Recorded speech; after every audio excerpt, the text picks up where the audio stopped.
This conference will now be recorded.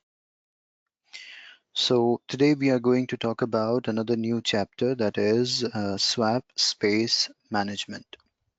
See, when we talk about swap, you remember during installation, we created one partition with the name called swap. And I just told you that I'll let you know the real usage of swap in the coming time when we reach swap chapter. So let's try to understand the exact role, why we use this swap, and how it is effective to manage your system. See, swap is a support to RAM. First thing what I want to make it very clear is swap is not a substitute to RAM. Many people think that instead of RAM you can use swap. That is wrong. Swap is a support to RAM, but it is not a substitute to RAM. That should be very clear in your mind. Now let's talk about exactly the role of swap. See, we have a real memory in the system which is called as RAM. Now the role of RAM is to give space to the programs that wants to run. You can call it as process. Any process, if it wants to get executed, that process should be present in RAM. Now, what kind of process? Any kind of process. It can be opening a file, reading a file, creating a directory, creating a partition, or even moving the mouse cursor from one location to other is a process. So any process, if it wants to run or get executed, it must be present in RAM. No process can be executed outside of RAM. Let us say that I have a very small amount of RAM whose size is 1024 MB, 1 GB in short. Now let us say that I have kept many processes running in the system, due to which around 1000 MB is occupied. Now how much I am left with? I'm left with just 24 MB, for example. Now with this 24 MB, I want to start another process. Maybe I'm opening a web browser or a media player or any script I'm executing, whatever it might be. This new process requires at least 50 MB of RAM space. So I'm having only 24 MB free, and the requirement is to have 50 MB to run a process. Do you think in this condition I will be allowed to run this new program? Absolutely not, right? Even if I try my hardest also, it won't allow me to run because your requirement is 24 MB, your requirement is 50 MB, and you are having 24 MB. You cannot fit into that, and your process will not be executed. If you try too hard, the entire RAM space will be occupied, you will be jinxed, and your system may freeze or crash down. See, when total RAM is occupied, to free the RAM, what kernel will do is it will restart your machine or crash your machine, because when you crash, all processes will kill and RAM will be free. Now, do you think that this condition we can bear on production environment, that system may get crash anytime? No. See, Linux is meant to run continuously for years and years.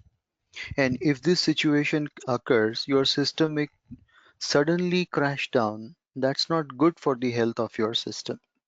How can I avoid this situation? Now, one thing you tell me, guys, that do you think all the time all the processes in the RAM will be active? There might be many processes in the RAM, But this is also a fact that not all the process at all time will be active. There would be many processes in the RAM that would be inactive, not in use, sitting idle, waiting for some input. Now, if there are processes which are not active, which are waiting to get activated, why we should keep them in RAM and make the RAM engaged or busy? They are waiting. Can't they wait at some other location? See, guys, you have a big hall and one room in which interviews are going on. So, will I put all attendees into interviewer's room? All candidates? No. We'll make candidates sit in a hall, and whenever their turn is there, we will send them into interviewer's room. So same thing happens over here, that all the inactive processes that are not in use, which are not used by the system right now, it is waiting for any input to be happen. In that scenario, all the inactive processes will be moved out into a special partition called swap space. So swap space is a place where inactive processes are moved from RAM so that RAM may get free for further operations. Okay, so no process will be executed in swap space. It is only a waiting room where processes will be waiting. Whenever a process goes out of RAM into swap space, we call it as swap out. And whenever a process comes back into the RAM, suppose again it wants to get activated, so it needs to come back into RAM. So whenever a process comes back into the RAM, we call it as swap in. So you see, at the peak hours of your business, there might be lots of swap in, swap out activities going on. That is usual and normal. But if you find all the time, every day and night, swap in, swap out activities are going on, that is not a good condition. So in that scenario, either you must expand swap space to give more processes a place to be keeping in swap, or even if it's not working, then you can increase the size of RAM. At least by increasing the size of RAM, you may get more performance. But first, we will try expanding swap. If it is not sufficient, then finally you must expand RAM to get better performance. So basically, swap space is a support to RAM. How it support? By moving inactive processes into swap and freeing up RAM for more activities, more operations. Okay. All right. So we understood the role of swap partition. Now, what should be the size of swap partition? See, during installation, we understood that if your RAM is 1 GB, we'll go with double of the size of RAM. So if your RAM is 1 GB, we went with swap 2 GB. If your RAM is 2 GB, we went with 4 GB. If your RAM is 4 GB, you can go with 8 GB, like that, double of the RAM. But double of the RAM is not applicable in all scenarios. Suppose your RAM is 1 TB. Now we are dealing with TBs of RAM. So if the RAM is 1 TB, shall I go for 2 TB swap? Just try to think about this. 2 TB is a very big ask. I cannot just depend on 2 TB space for temporary storage. And first of all, when you have 1 TB of RAM, such a big, do you really think we need swap in that scenario? I don't think so. So when your RAM is too high, we'll go with minimum amount of swap. When your RAM is very small, then we'll go for twice. So what is the minimum size? Maximum size swap you can maintain is double the size of RAM. But there is a minimum size also what you should maintain in any condition. If your RAM is up to 4 GB, minimum 2 GB swap is to be maintained. If your RAM is between 4 to 16 GB, minimum 4 GB swap you must maintain. And if your RAM is 16 to 64 GB, minimum 8 GB swap should be maintained. If your RAM is 64 to 256 GB, at least 16 GB swap is to be maintained. If your RAM is 256 to 512 GB, then minimum you should go for 32 GB swap. If your RAM is 512 to 1 TB, then you should maintain minimum 64 GB of swap. So these are also the guidelines what you can maintain whenever you can go for swap space management. Now, there are very simple command lines what we have to work with when we deal with swap. First of all, I would like to check the details. How much memory do I have and how much swap do I have? To check the detail about memory and swap, you can go with a command called free.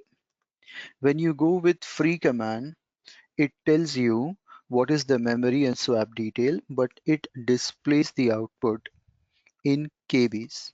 I don't like KBs, I want to view in MB. So you can say free hyphen M. This displays the output in MBs, megabytes. Now same thing you want to view in gigabytes, G will also work over here. So it displays the output in GBs. But my favorite, what I personally like is human readable format. If you go with free hyphen H, it displays possibly the best way to understand. So total RAM is around 1.8 GB, although the RAM is 2 GB. So that remaining 200 MB what is missing is reserved for KDump. You remember during installation we enabled KDump. For KDump operations, some RAM will be reserved. That's the reason you are not viewing 2 GB. Whereas swap is how much? 4 GB. Used is 482 MB and swap is not at all used anything. Free is 839 MB, whereas your swap is free entirely. Shared is 10 MB. See guys, shared is nothing but sometimes two related applications will be using same area of memory, right? So those two will be termed as shared memory, which are related to each other. And to speed up your system, some space is reserved as buffered and cache, right? So total available is 1.1 GB, but actually free space is this much only, right? So how that 1.1 GB it is getting, if you calculate 839 plus 10 plus 494, it is going to make you 1.1 GB. So don't depend on available, depend on free. This is actual figure. It is including buffer and cache also. So I don't want to include buffer and cache. I will target only on free memory. This is my real status. I cannot depend on exactly available including buffered and cache. Anyway, so this is the detail what it is giving me related to free memory and swap. Now I would like to view exclusively swap detail. See, while creating partitions, three partitions we created, root and swap. Now, physically, which partition is termed as swap partition? I want to check that. So to know that, I'll be going with a command called swap on. When you run this command, it tells that dev sda3, this is a partition whose size is 4 GB, used is nothing. That is my swap partition and priority is -2. If you want to go a little more detail, you can say swap on hyphen s. It elaborates the field, that's it. So priority, what is this priority and why it is in minus? Guys, priority is when this particular swap will be utilized. And it is in minus because the positive priority or plus priority will be given to RAM. First, RAM will be utilized. If RAM is busy, then the things will move into this negative area, that is minus area. So first partition will have -2. You add one more partition as swap, it will get -3. One more partition -4. So first -2 fellow will be filled. then -3 fellow will be filled, and -4 fellow will be filled, and this priority is automatic. We cannot make any changes into it.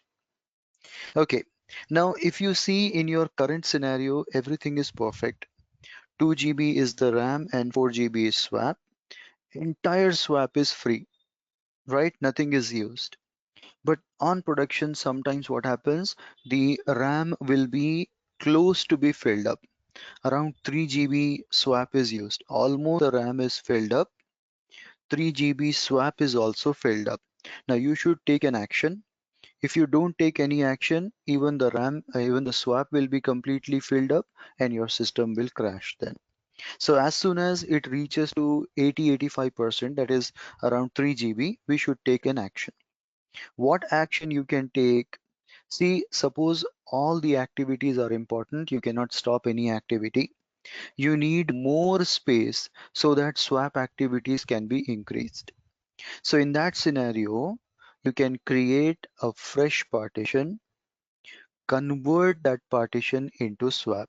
The problem is whatever previously created partition is there, it is in use. Now you cannot expand it or decrease it while it is in use. Normally, expansion and decreasing also have a risk. So we don't take that risk in this scenario because all activities are important and I don't want to disturb any of the ongoing activity. So what you can do, let us assume that the partition which is already created cannot be resized. So if I cannot increase or decrease the size, forget about it. The other thing what I can do is I can create a new partition and convert that partition into swap space. So what I'm going to do now, I'm going to create a fresh partition, and that partition I'll be using for swap activity. We know how to create a partition, right? So I'll be going little faster this time. I'll say fdisk take me to dev SDA. Print the partition table. Let me just decrease the size of console for better viewability. So I'll say print the partition table. It displays that already 6 partitions are there, no problem. I want to add one more new partition. How to add a new partition? I'll say hit enter. So it says I'm going to add a 7th partition that will be starting on this value. So sectors are perfectly matched. I don't want to make any change. Let me hit enter to accept it. Ending value. Suppose I would like to create this new partition with a size 1 GB. So I'll say plus 1 capital G. Now when I hit enter, print the table, you see 7th partition is successfully created with the size 1 GB. But guys, there is one rule here what we have to understand. See, whenever you create a partition, the partition will be created as a normal regular partition. Are you going to use this 7th partition for normal regular activity? No, I'm not going to mount, read, write. I'm going to use it for swap purpose. So whenever you have created a partition for a specific purpose, according to that purpose, you must change the identity of a partition. Suppose you created a partition as a normal partition, and now you are asking it to behave as swap, there will be conflict. At one point of time, it will start giving you issues. It's like you hired a guy to work as a manager, but then you are giving him some other task other than management. Do you think he's going to accept that job? Same thing will happen over here. So how can I change the ID or type of the partition? I don't know. I'll type M for help. Now when you type M, there will be an option here called T. T is used for changing a partition type. So let me type T. It is asking which partition you are trying to modify. I'll say I want to modify 7th partition. Now, what is the code you want to use for this partition? I don't know which code to be used. So it is giving you a hint that type L to list all the codes. You can type capital L, you can type small l. Both are fine. So I'll go for capital L. Enter. It is displaying you all the supported codes that can be used.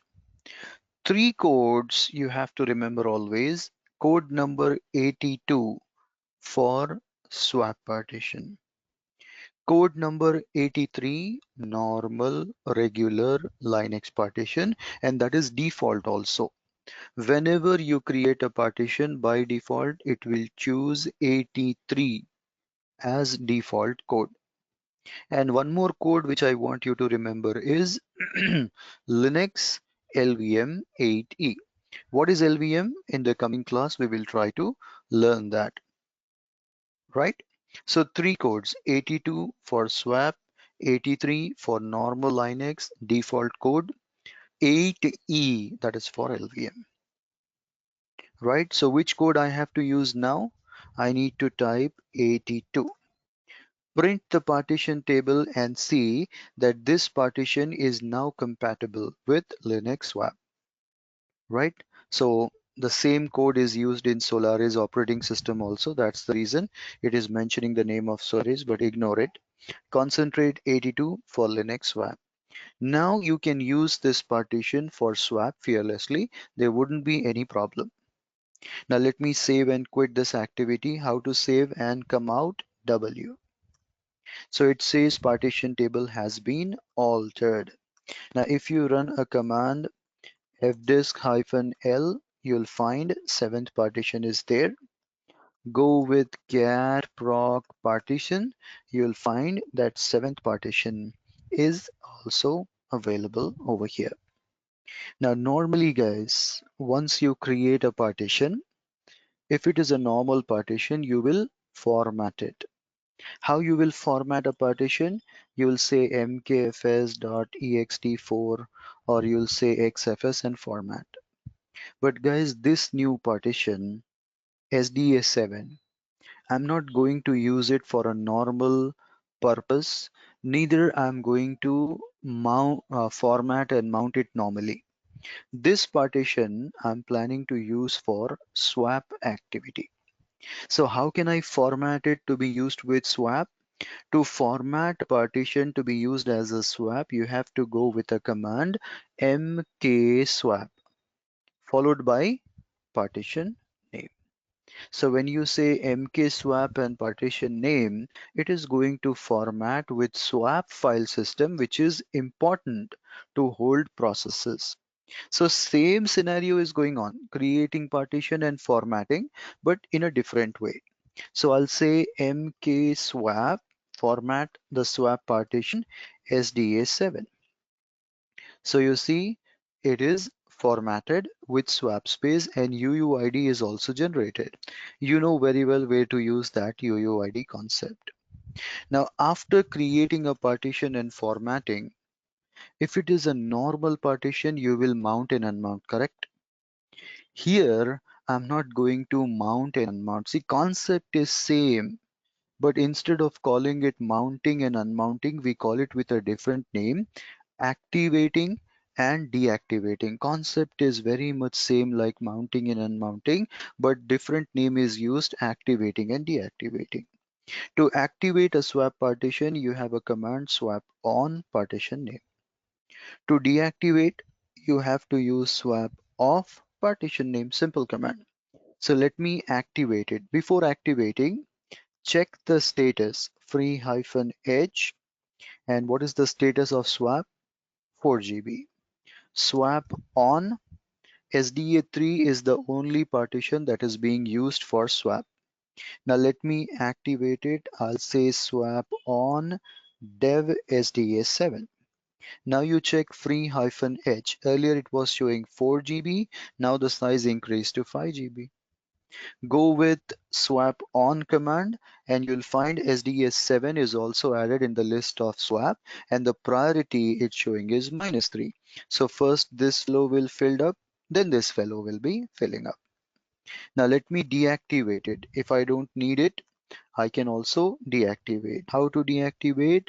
Swap off, and the partition name is STS7. Just go for free-h.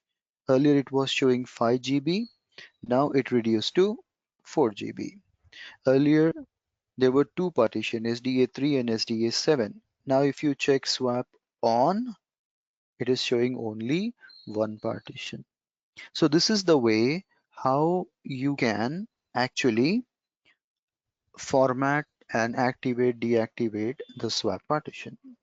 Now once it is done, you can also do permanent activation concept. See guys, suppose I have two swap partition. Now every time the system restart, I don't want to manually activate them. I want automatically, every time the system restart, it should automatically activate the swap. How can I activate swap automatically? By updating FS tab. Same thing what we have done yesterday. So I'll go to BLK-ID first of all, dev SDA7. So let me copy. How to copy? Just select everything, it will get copied. Now go to etc FS tab. In FS tab, let me open a new line. And first of all, I'm going to put UUID. Then the next thing is you have to put mount point. Now guys, did you observe? Have we created any mount point when it comes to swap? Did we created any directory? No. So if there is no mount point for a partition, special cases only in swap, you can mention that this is a swap partition that does not have any mount point. So either you can mention swap, it understand, oh, this is swap, no mount point. Or you can use one more word, none. When you say none, it understand, okay, this is special case, there is no mount point for it. So either mention swap or mention none. That's your choice. Both will work same. Then what type of file system we used over here? Don't mention ext.xfs. Mention swap. We use swap file system. Mount options defaults. Dumping 0, fsck 0. So everything is same. In place of mount point, we use none, and in place of file system, we mention this is a special swap file system. Now let me save and quit. Now if you run free-h swap on, there is 4 GB swap available that is coming from SDA3. I just added the entry in FS tab. I want to check whether that entry is working or not. How can I test whether the entry I mentioned is working or not? You may try the same mount-a command and see whether it will work or not. When you run mount-a, go back to free command and go back to swap on command. Did you find any change? Still it is showing 4 GB, still it is showing SDA3. Why mount-a did not work in this case? Guys, mount command is used for a normal partition. You cannot use mount command to activate swap. Have we used mount command for activating swap? No. When you run mount command, it goes to FS tab, it targets only normal partitions. It will not target swap partition. So when you are trying to activate swap partition, you don't have to use mount command, you have to use swap on-a. So it goes to FS tab, it targets swap partitions this time. And if any swap entry is not activated, it is going to activate. Now you go with free-h. Did you see now it's showing 5 GB? And you can say swap on. Did you find SDA3 is also added? So if swap on-a works, that means every time the system restart, it is going to activate automatically. This is the way how we have to deal with swap partition, creating, formatting, and activating, deactivating, and making it a permanent activation. Now let's say my work is over and I want to get rid of SDS7. I created so that it might be useful, but now I found that it is not really in use. So I want to delete it and maybe I want to use it for some other purpose later. If you want to remove SDS7, you don't want to use it, first thing deactivate it.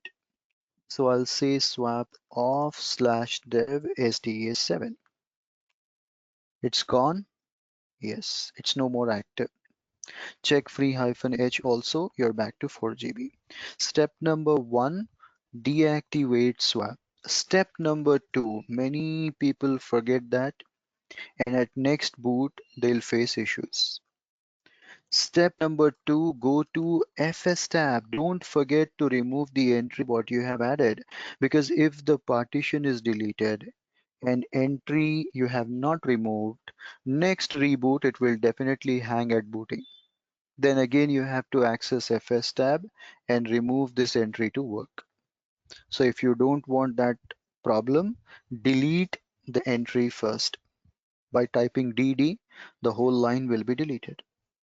Now save and quit. So we unmounted that swap partition, we removed the entry from FS tab.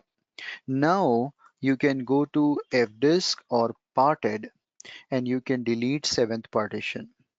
Guys, I want to delete it with parted command. So I'll say parted, go to dev SDA and remove partition number 7. Now you run fdisk-l. You see only 6 partitions are visible, 7th partition is gone. Go to cat proc partitions. 7th partition is removed from the list. So this is the way, guys, how we have to deal with swap. Now today I'm going to show you one more important topic, one more important concept in swap partition, how to use file as a swap. Now assume, guys, that there is a situation that you checked swap usage. You have checked free-h.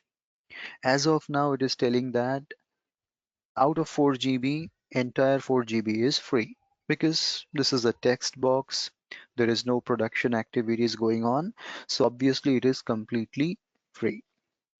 But sometimes what happens is out of 4 GB, almost 3 GB, 3.5 GB is filled. Then you are worried. You want to expand the swap partition. What's the way to expand swap partition? One way, you can go create a new partition, convert that partition into swap, and swap space will be expanded. So you can just go to fdisk or parted, create a new partition, format it with swap file system, activate it, and that new partition will also start working as a swap. But let us say, guys, there is a scenario here that when you run fdisk, you found that there is no space left in your hard disk to create a new partition. You wanted to create a new partition and use it as a swap, but there is no space left in this hard disk. Now, obviously, in this modern era, you may get new hard disk within some time. For example, if you're working with storage like SAN or NAS, within just couple of minutes, they will assign a new LUN and you will be seeing a new disk connected to your machine, right? But assume that, rarest of rare it might happen, but assume that there is some time, there is some issue, and it says that we have to wait for another 2 to 3 hours to get new hard disk connected to our machine. Now guys, at one side, the swap is getting filled up very fast. If complete RAM and swap is used, your system will crash, production will affect. On the other side, your storage team is telling that it might take another 1 to 2 hours to give you a new disk so that you can create partitions inside it. Now guys, I cannot wait for 2 hours and let my swap filled up and crash the system. Now in this scenario, what can be done? See, in this scenario, you can use file for working as swap space. Okay, we understood that in the hard disk there is no space left to create new partition. But whatever partitions you have created already, do you think they have used all the space inside your partition? I don't think so. In most of the case, there might be some space freely available. So why don't you use that space, work with swap, and once the disk is available, I'll create a new partition and convert into space of swap, and I'll get rid of this file. So how can I use the space from existing partition? That is a question. So what I'll do here is I'll go for df-h. This displays the information about all the partitions that are already created and their usage. Like you see, there is a partition SDA2 whose capacity is 15 GB and used is just 4.4 GB. How much is freely available? 11 GB. Now, don't you think from 11 GB I can borrow 1 or 2 GB for some time? And once my work is over, I'll give back that space again. So what I'm going to do in SDA2, I will create one file, and that file will be used for swap. Now, how can I create a file in SDA2? How it is guaranteed? See, if you want to use SDA2 space, then go to its mount point. What is the mount point for SDA2? It is slash. So in slash, when you create a file, you are using SDA2 space. Suppose you want to use SDA5 space, then you'll be creating the files in test because it is mounted on test. So when you go to test, you're actually using SDA5 space. If you want to use SDA6 space, then you have to create a file in test2 directory. So anyway, I want to use SDA2, so I'll be creating a file in slash so that SDA2 space is utilized. But the question here is, how can I create a file with 1 GB capacity? Creating a partition, you can go to fdisk and order it to create 1 GB. It creates 1 GB partition. But how you can create a file with 1 GB capacity? If you think you can do it with VI editor or any other editor, forget about it. When you try to add the data manually, if you write your whole life story also, the file size would be hardly 1, 2 MB or 10 MB or 50, 100 MB, not more than that. But I need 1 GB capacity. To create a file with your desired size, there is a method. What is the method? You can use something called DD command. DD stands for disk dump. So the name itself is telling you it dumps the data from the disk. And there are two options in DD, if and off. If stands for input file and off stands for output file, where to take the data and where to put the data. So there is a special file in Unix, dev urandom. See, the name itself is telling you a urandom will generate a random set of data in binary codes. Now this data will be in binaries, zeros and ones. So I don't care whatever data, I need size. So it generates random data which can be copied. Now guys, you have to say that copy it in a file under slash. See, my requirement is to have a file created in slash so that SDA2 space can be utilized. So I will order it to create this new file in slash location. With what name? Name is your choice. Whatever you want to call, you can call it. Then there is one more options, blocks per seconds. How many blocks of data you want to generate? Now you can use any unit, KB, MB, GB, whatever you like. In my case, I'm telling in one cycle, generate 1 MB data. That means in one cycle, it is going to generate 1 MB data. If in one cycle 1 MB data is generated, how many times do I need to repeat this task for 1 GB data? So I'm setting the counts to 1024. So same thing will be repeated 1024 times. So it copies the data 1024 times and the size of my file will reach to 1 GB. That's how you can create any size of file you desire. Let me do it practically and show you.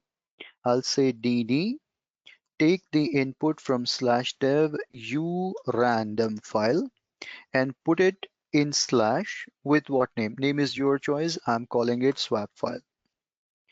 Blocks per second, I want to generate 1 MB. You can give 1 GB and count 1. So in a single cycle, 1 GB data will be generated. But if you want not to give too much load on RAM, I'll give 1 MB at a time. Then total number of counts 1024. Now within just couple of seconds, your file will be ready by 1 GB data. So let's wait for a moment and it will come up that the file is created. Now if you check in slash, you will find that swap file is created. Let me check the size of it. How to check a size of a file? You can use another command du-h. And which file? Swap file. So you see how much size it is showing us? 1 GB. So we are successfully able to create a file with 1 GB capacity. That's great. But if you check the permissions of this file, it is readable for groups and others. See, whenever you are using a file for system purpose, it should not be readable or writable by other fellows or groups. It should only be accessible by owner, that is root, and written by the owner only. So I'm going to remove that read permission. In a short, I'll just set a permission 600.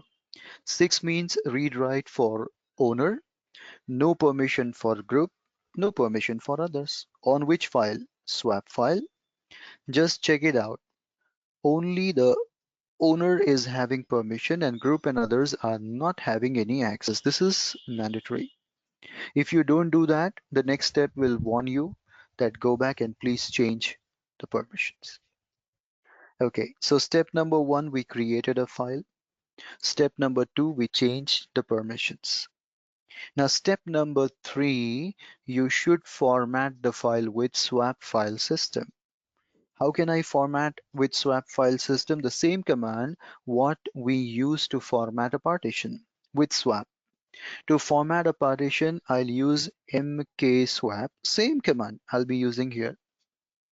But I'll be going with an option -f as this is a file. Which file? /swap file. So you see it formatted this particular file with swap file system. Now you just check the details of your swap free-h. The swap is shown 4 GB. Swap on command is only showing the partition which is created as a swap.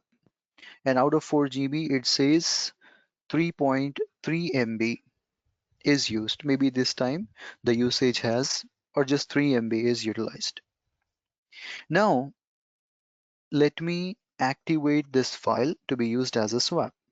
To activate a file or a partition, you have a same command swap on and the address of the file. Swap on and the file name. Now you just go back with free-h. Did you see that the size it is showing is 5 GB? And you run swap on command. There is a new addition swap file. What is the type? It's a file. What's the size of it? 1024 MB, nothing but 1 GB. Nothing is used entirely, it is free. Okay, so this is the way how you can use a file to be working as a swap. In fact, if you want to make a permanent activation concept, then you can go with this file. It will give you UUID. You can just take that UUID into FS tab. You can go to FS tab, add UUID, mount point as swap or none, file system as swap, then mount option defaults, dumping FSCK 0 and 0. So every time you restart your machine, it is guaranteed that this file will also be activated as a swap. Now, suppose you don't want to use it, your work is over, you want to remove that file, no problem. You just need to deactivate it. As of now, if you run swap on, it is active, it is in use. So you can say swap off, deactivate swap file. Now go back and check it out. Is it deactive? Yes. Also, you check the size in slash. Last time 11 GB was free, but now you see around 10 GB it is free because you created a file in slash with the size 1 GB. Now, if you remove that file, rm-f swap file, check df-h and it is able to. Now don't delete this file while it is in use. If you try to remove that file while it is active, it may throw an error that maybe it is in use. Or even if it don't throws an error, it is not a great idea because when something is in use, you must not remove it. So proper practice is to deactivate the swap and then you have to remove it. That's the good practice and that's what we have to follow. So that is it guys for this session. Thank you very much. We'll stop the session here. If you have any questions, guys, so far, apart from what is asked, you can put your questions now. And I think I have answered the question for this thing what Shabir has asked. You should first unmount or deactivate and then delete the file. While it is in use, I'm sure it will throw error.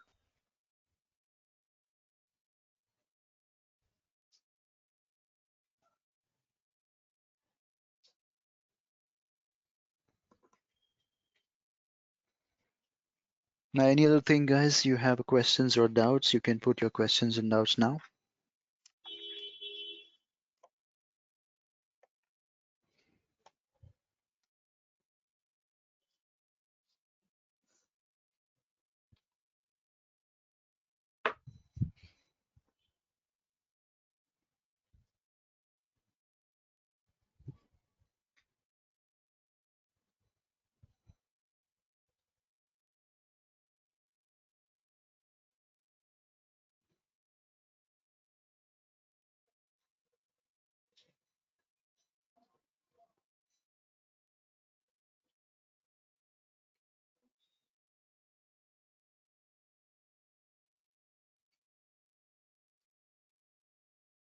Nothing? Okay, great.